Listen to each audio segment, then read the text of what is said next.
to the computer. Okay, so proposal has legs.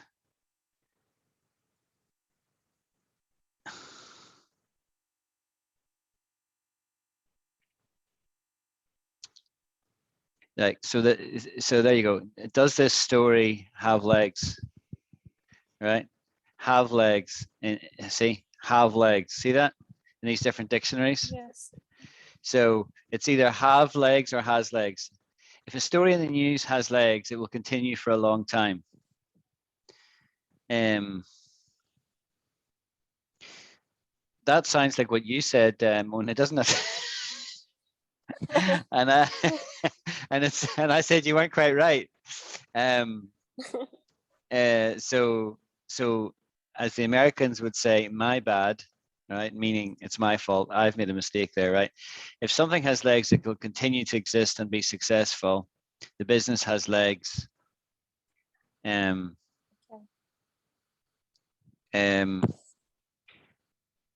We often use it. So this is obviously, you know, this is Cambridge Dictionary, right? So it's obviously correct. But the way we would use it is more about something that is initiating, something that's just getting going, right? So for example, you could say, is Alan's advanced English, does that have legs? Right? Yes. Well, I could say, well, we've been going for more than 6 months. I would say it probably does have legs. You know, I'm not motivated to stop it, you know, even though we only have less than half a dozen people here, but the people they join are the ones that are interested, you know. So that was Cambridge Dictionary. Let's look at Collins Dictionary, see what it says.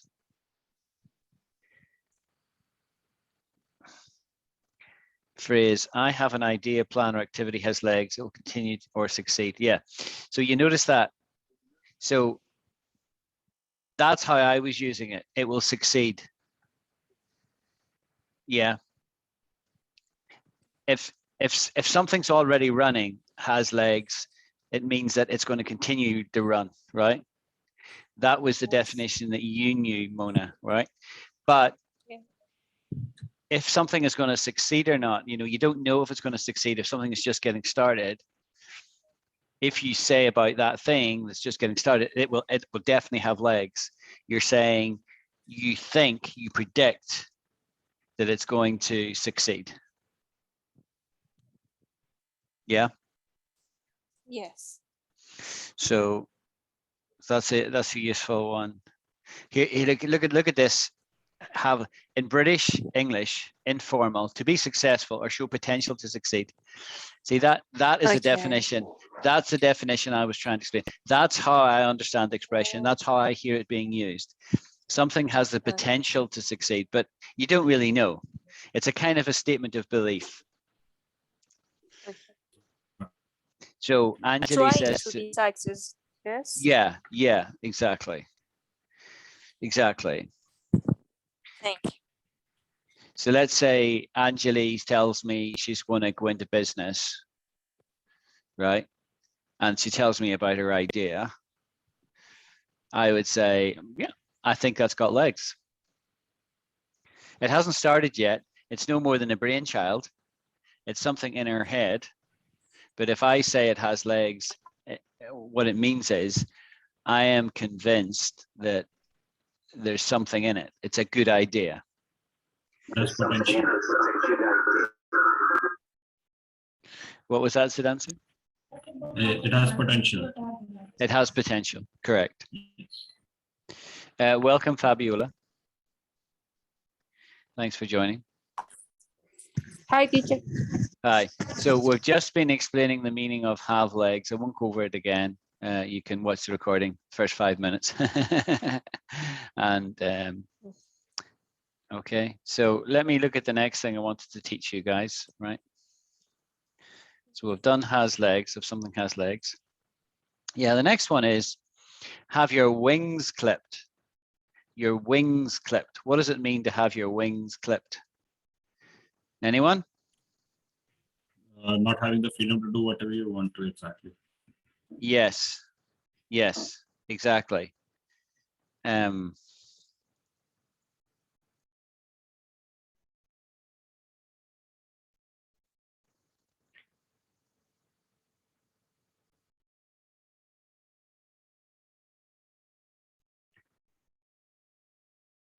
obviously you have the literal thing here, right? To stop a bird from flying away, you can clip its wings and it, you know, won't leave. This is the definition that you're touching on here: to restrain ambition, to deprive a means of rising. Yeah. In literature, here's a few examples. At marriage, to ensure submission to the will of her husband, a woman's wings were clipped. The last week in July, he began to fly quite freely, and it was necessary to clip one of his wings.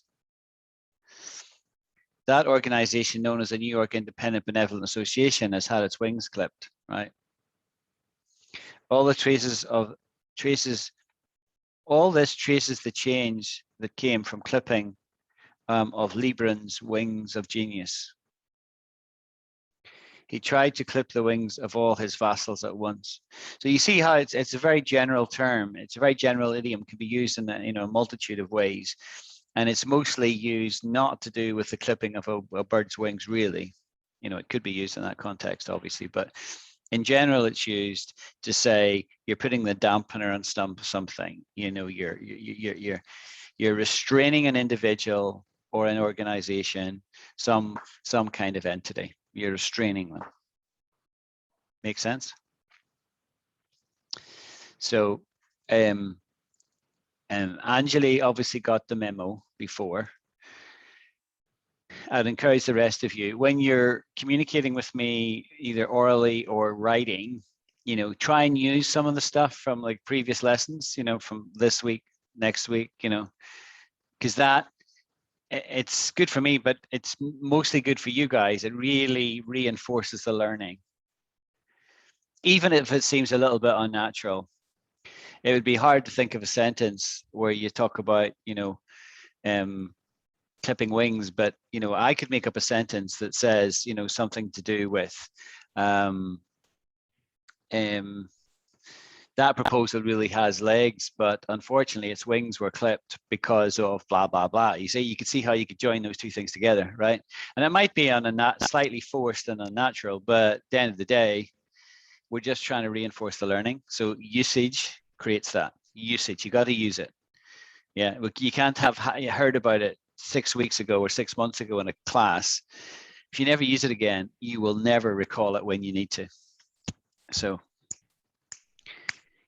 keep thinking of ways to use these expressions and words in everyday life, not just in class, but in everyday life as well. Yeah, we are getting your drift. You're getting my drift. now he is showboating. Showboating. Yeah. Right? Showboating.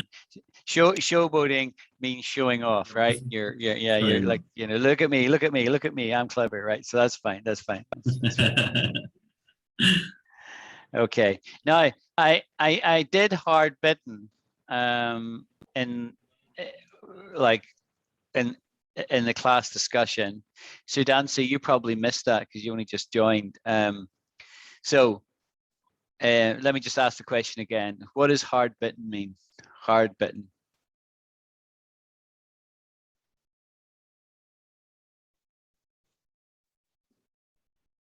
Anyone? I know Anjali knows, and she's not saying anything, so I think it's probably inconvenient for her to speak. She's doing something else. Actually, right now I'm in a meeting. There is a payment that is still pending, so I'm actually in a call with the customer. So I'll get back to you if I can. Either I'll go with the recording. Yeah, no problem, Anjali. Thanks. Okay. So, okay. Thank you. So others, then, anyone know what hard-bitten means? Anjali got her wings clipped by the customer. Indeed, she did. Indeed. Now, what about hard-bitten? Hard-bitten. Hard-bitten, as far as my knowledge goes, I think I can guess it like it's being drained out and not being able to get it off the ground. Like you have been shown the lowest part, hard-bitten, and whatever ambition you were trying to achieve, and then you're not able to get up again and just go to Not exactly, right? Not exactly. look at this definition I'm getting from Google, right? Tough and cynical, right? That's what hard-bitten means. It's both those things. Somebody could be tough, right? Tough. But if they're tough and they're cynical, we say they're hard-bitten. And that usually comes about by somebody's circumstances. If, let's say, they've been in the war, right? They've been in a war. They've been, a very difficult situation where they've seen lots of death, where they've seen starvation. These kind of experiences, if somebody is really human, right, and they've still got a heart, they feel it very keenly what they've seen. And it's not like they can just be the same. It affects their demeanor, it affects their attitude. And they become very suspicious of people and society and strangers. And so we describe that kind of person as hard-bitten. Does that make sense? Yep. Good one. It's a good. Makes sense, That's yeah. a good one to know. You could say a hard-bitten politician, or a hard-bitten war correspondent, or hard-bitten army general. Has served for 5 decades. Whatever. So hard-bitten, right? That's a good one to know. So can it Okay. be like the corona pandemic made people hard-bitten? Can it be used like this? It's too general. It's too general an experience to say that. It was certainly a tough experience. Has it made people hard-bitten? It may have done in some circumstances, right? You may find that for some people it's made them hard-bitten. Because let's say they experienced multiple deaths in their family, and they lost their job. You could say that the effect of all that has made them really hard-bitten. But the thing about it is the pandemic situation has only lasted less than 2 years. And hard-bitten is a normally effect on somebody after years, it's several years experience. Or a longer time period. Yeah, a longer period of time really changes somebody's personality gradually, but inexorably. Yeah. It would almost be better to meet somebody hard-bitten, and you would know, oh, yeah, that's somebody, it's not something that can be affected really, or put on, Is it something related to being sarcastic also in a negative way? Well, yes and no. I mean, anybody can be sarcastic, right?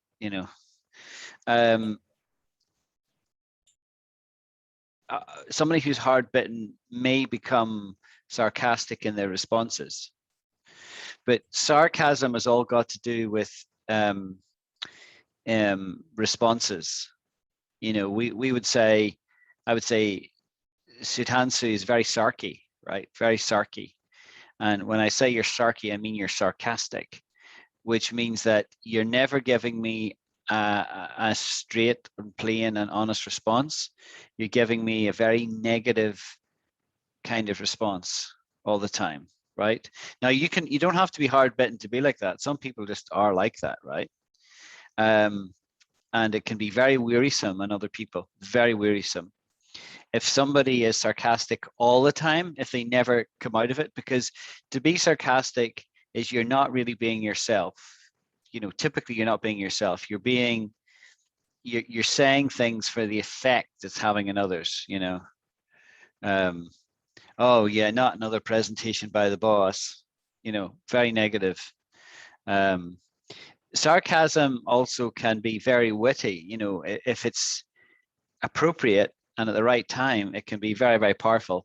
So speeches, people who do after dinner speeches, or politicians giving speeches, if sarcasm can be a weapon, you can use it very effectively to skew your opponent, you know what I mean, to get at things, so you could talk about, like, somebody in India might say something so right sarcastically, about the prime minister or something, and it's really, it really hurts because it was very appropriate, but it also can be inappropriate. It just depends on the scenario, who's saying it, who they're saying it about, blah, blah, blah, Okay. Next expression is got the wrong end of the stick. What does that mean? To get the wrong end of the stick. Anyone? What does that mean?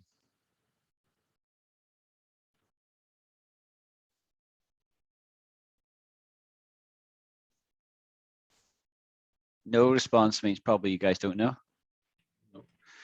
Right.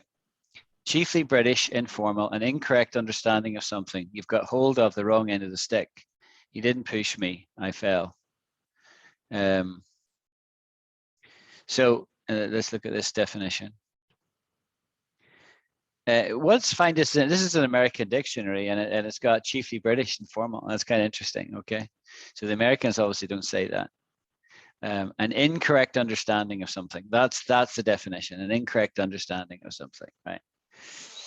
So Alan was extremely sarcastic. Hang on, I see there's a message in the chat. My mic is not working. Angeli is trying to connect. Mic is not working. Okay, I'll put the chat to one side.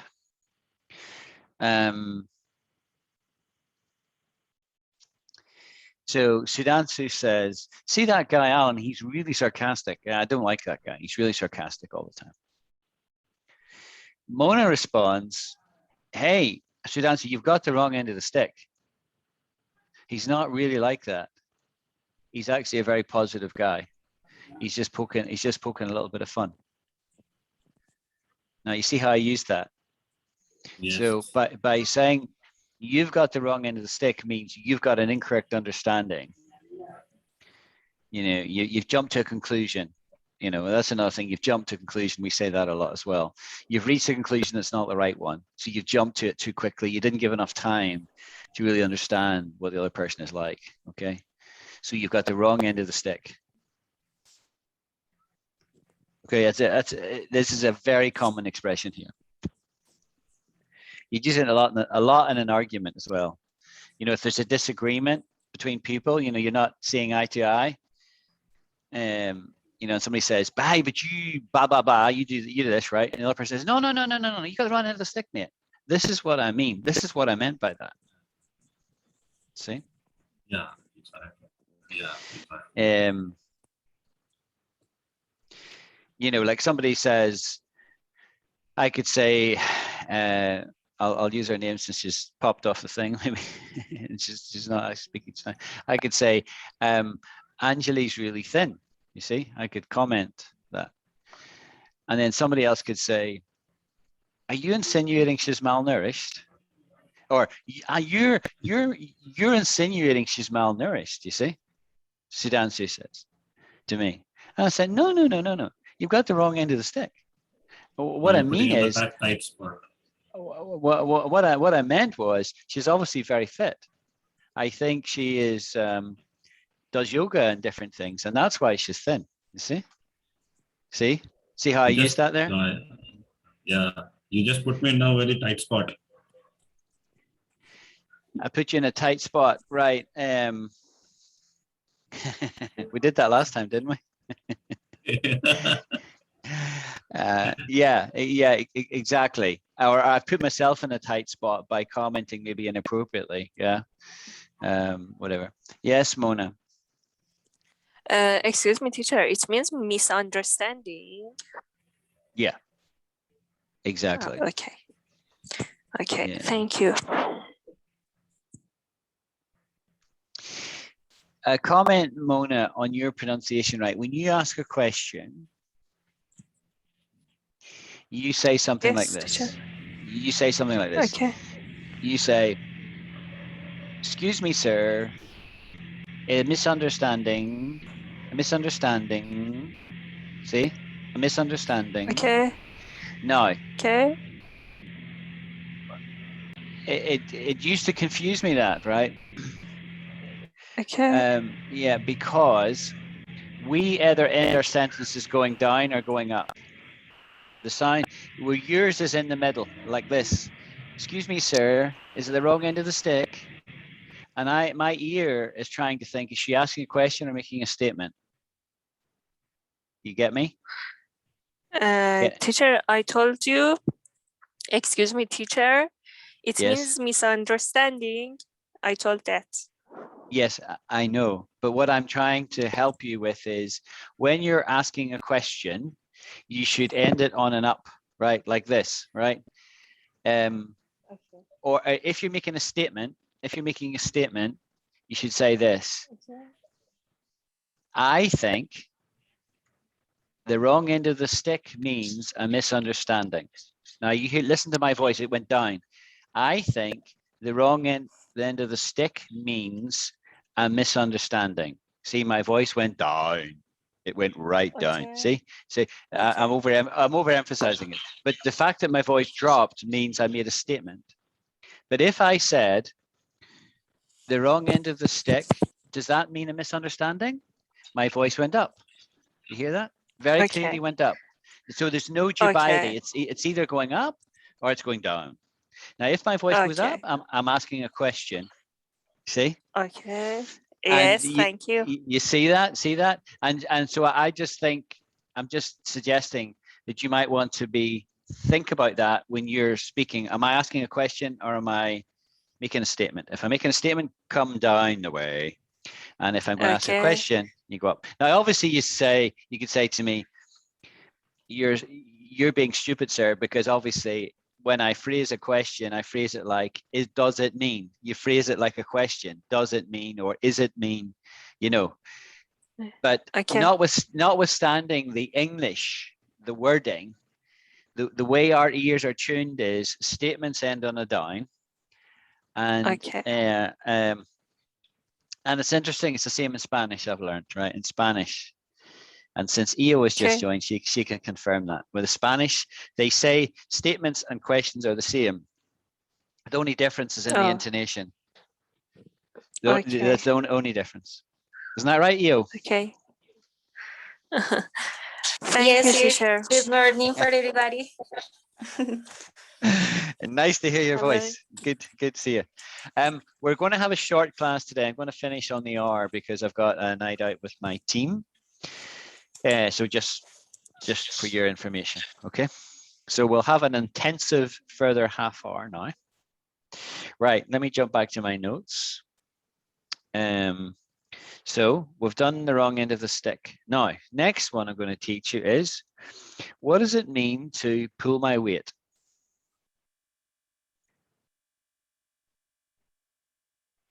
Anyone? Put your hand down, Mona, if you're finished. You can put your hand down now, please. Yes, okay. Yeah, what does it mean to pull my weight? Or if I said, that girl Mona, she's not pulling her weight, what would I be indicating?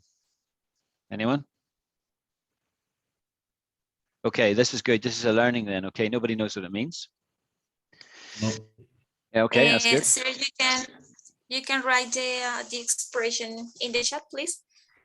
Yeah, but I've just put it on the screen. See? Yeah. If I do it on the screen, I've discovered that it's better if I just do it on the browser, because then it goes onto the recording. If I put it in the chat, it doesn't go into the recording.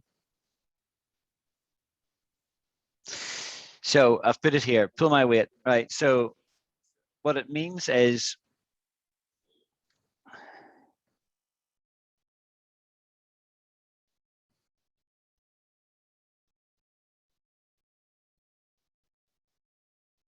right, so it's giving me a definition of pull, right? That's not what I need. Right, so define pull my weight.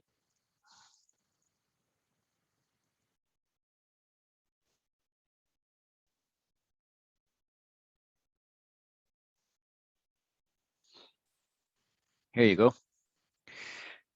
Pull one's weight, to contribute to group activity or project in proportion to one's abilities or role. See? So if I say you're not pulling your weight, what I'm saying is you're not really contributing, right? you're not really contributing in a way that is commensurate with your abilities, you know, or your pay, for example, right? Do one share. See that? Do one share. This could be something, you know, as innocuous as doing the dishes, right? And somebody is not pulling their weight because they're talking all the time and they're not actually doing the work. So I might say, hey, pull your weight. Do a bit more. Make sense? Pull your weight. Common if you pull your weight, you work as hard as everyone else. It's nearly always to do with group activity in a workplace, in the home, you know, in games and in the sense of sport, right? So the whole team was making a huge effort, but you know, the goalkeeper, he wasn't really pulling his weight. And so the team lost. Pull your weight. Do the fair share of work. In general, in group activities, people like it if everyone is contributing equally. They don't like if somebody is shirking their responsibilities. So I'll define that, right? It's another good one, right? Define shirking responsibility.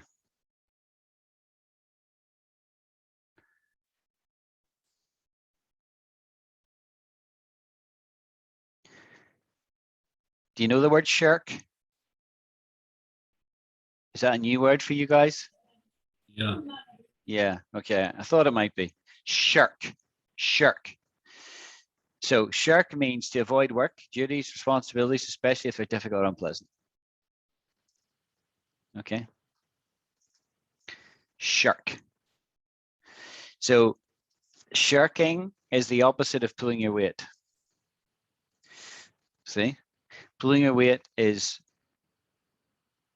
doing your responsibilities, making your own contribution, being part of the team, being a valued member of the team, pulling your weight.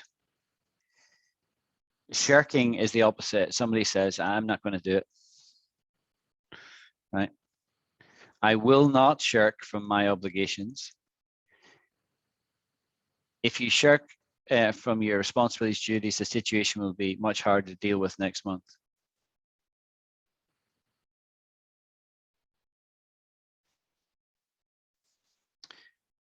Okay, shirk.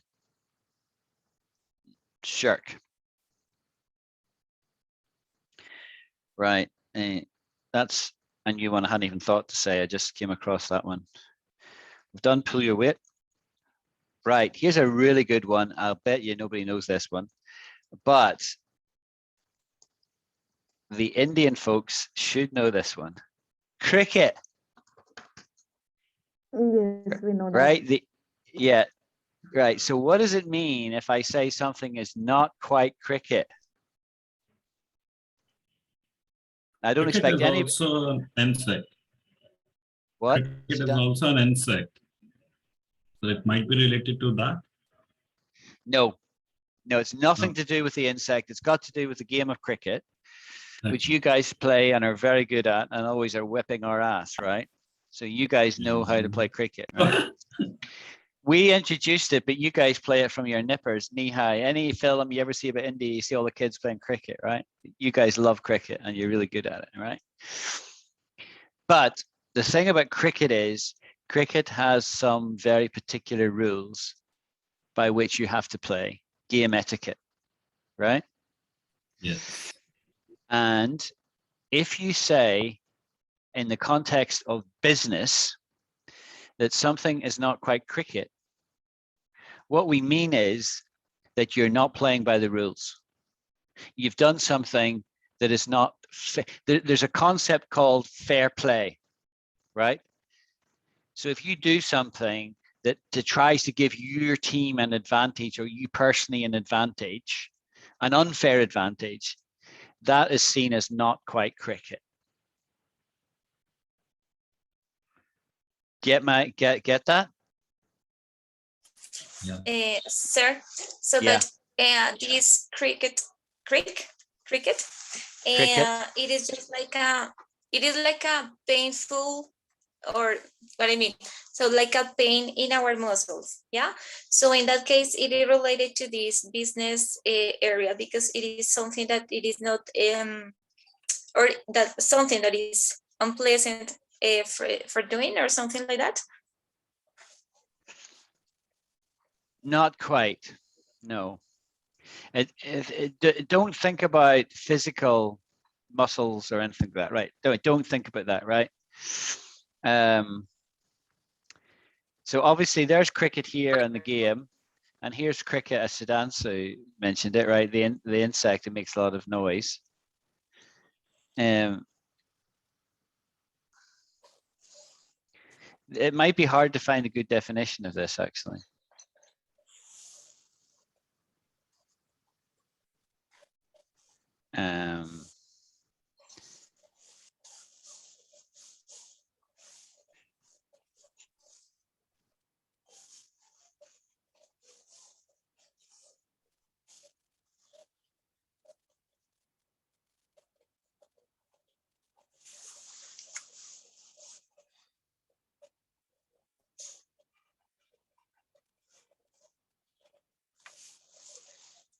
Sir, try searching bee cricket. It will give you the exact definition, I think.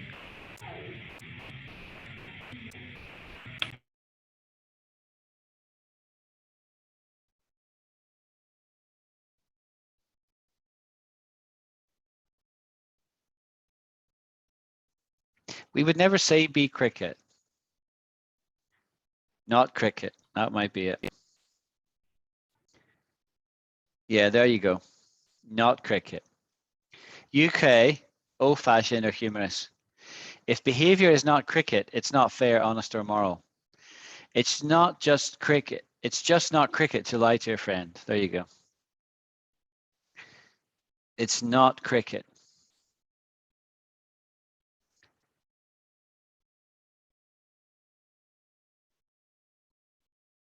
See that?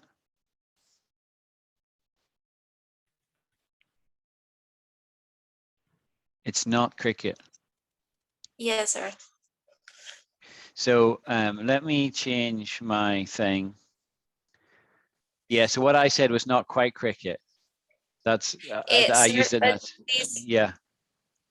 this expression is something informal, or it is also applied for formal conversations? You could say it in a formal situation or informal, doesn't matter. You're appealing to somebody's sense of uprightness and doing the right thing. And British people also use the word honourable, right? If something is not honourable, right? Again, that's a word you probably don't know what it means, right? Honourable. And the Americans don't say this word much. Dishonourable. Now, I'll explain something about it in a moment. Let's just look at the definition of dishonourable first of all. A dishonourable action causes embarrassment or loss of people's respect. This was a dishonourable attempt to avoid responsibility. They regard killing an unarmed man as dishonourable. I know him, he is not a dishonourable man. Right? You see there's two negatives there. He's not a dishonourable man. Right? He's not a dishonourable, which means he's honourable, which means he's somebody who won't do something, he won't deliberately do something wrong. And I remember listening to a politician talking about another politician. I think he was talking about the Prime Minister, Edward Heath. And I was quite young at the time when I heard this, and it really stuck in my mind. And they were asking about the character of the politician, right? And the guy said he would never do anything dishonorable. So it really registered in my mind. I thought, well, what did he just say there? What does that mean exactly? What he meant was he wouldn't do anything willfully wrong, right? Right.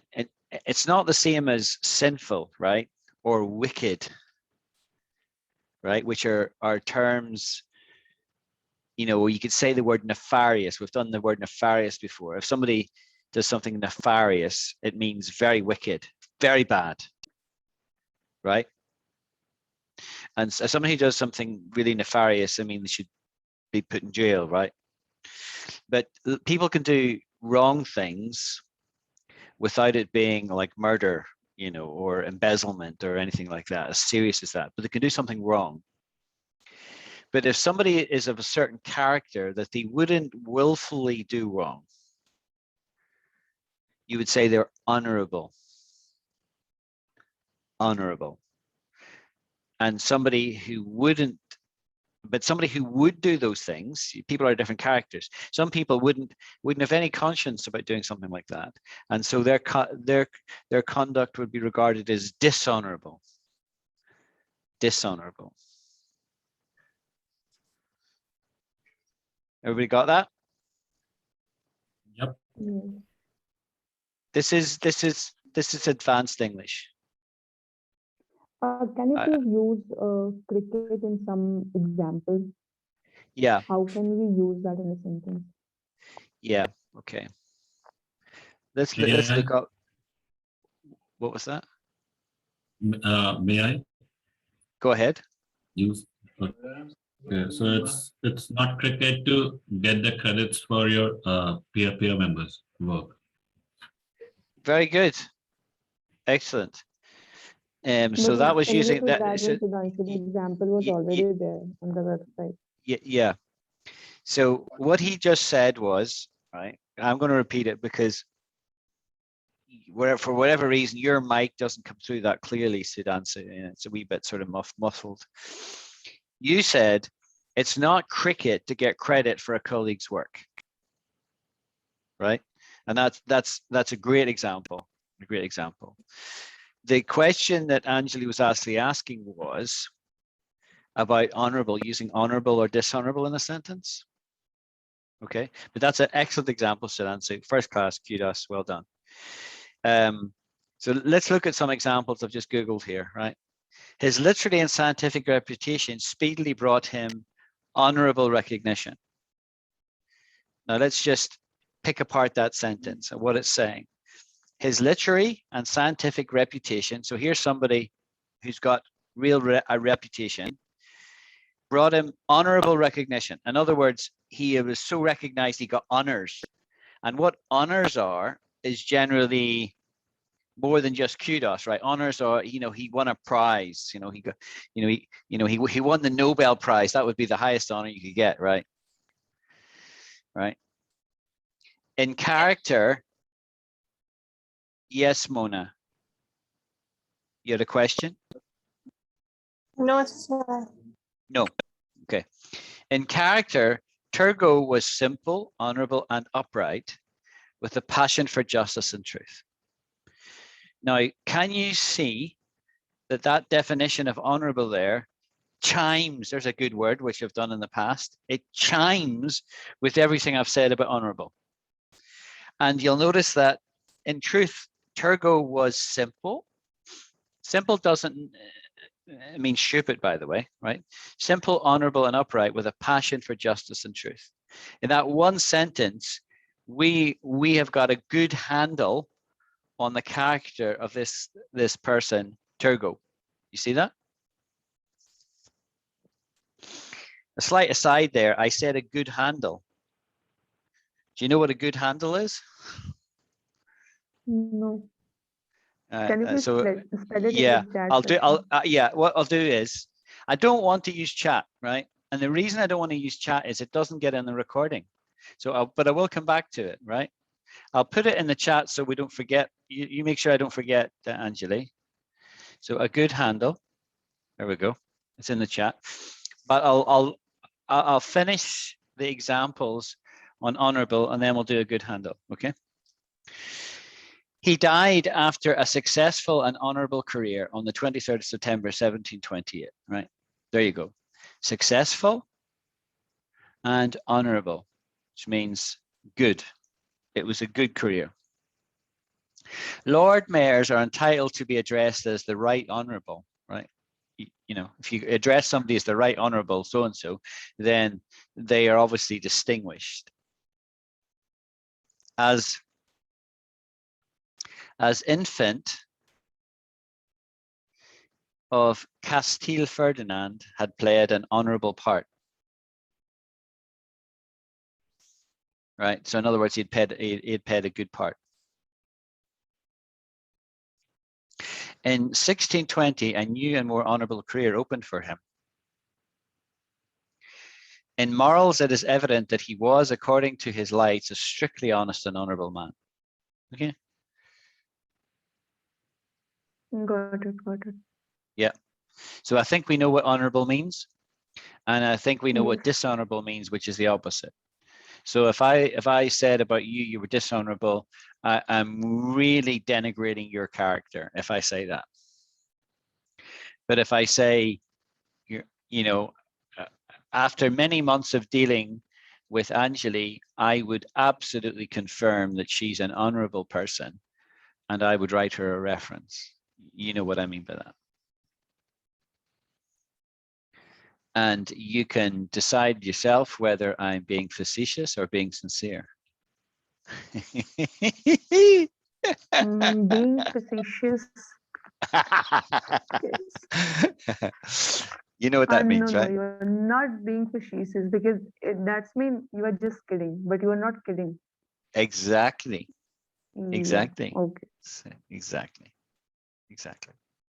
I won't teach you facetious today because we've done that in the past, right? So that's fine. Right, a good handle, right? Define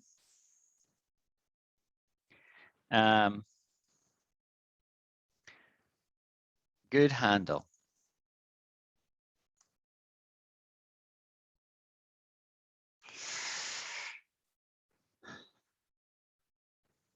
Have a handle on, right? To understand and be able to deal with something. I can't quite get a handle on the way this machine works, which means I don't understand it. I'm confused, right? It seems she has a good handle on the situation. That's a very common usage. So Mona has a very good handle here on English, right? She's good. She understands it, right? Or what about the situation with the pandemic, right? Has anyone got a good handle on it, right? Or I don't have a good handle on the pandemic situation in India, so let me ask Sudhanshu because he lives there. He will have a much better handle on it. Yeah. And if I wanted to get a good handle on the situation on the ground in Colombia, I would ask you because she lives there. Yes, sir. Sir, I have a question. So this expression that is have a good handle, in that case, is just in a positive way? Or also is possible like I don't know, a bad handle? Well, you could use it negatively just simply by saying, I don't think EO's up for the job. She doesn't have a good handle on the responsibilities. Yeah, so you could just negate it like that. She doesn't have a good handle. But in general, the expression good handle is always a very positive thing. And what it means is like, it's kind of an idiom to say, if you had a good handle, you've got a good grip on something, you're handling of something, you've got a good physical, in a physical sense, it means you've got, you can manage it. Like say, for example, if you were a sheep shearer, to manage a sheep, you have to have a very good handle on it because it squirms about and tries to get away from you when you're trying to, and anybody who's done any sheep shearing says it's the toughest job in the world, right? If you've been sheep shearing for a day, you are dead, you're exhausted, right? So you have to have a very good handle on it to be able to do it. So that would be a very sort of physical example. And then we use it metaphorically in every other walk of life.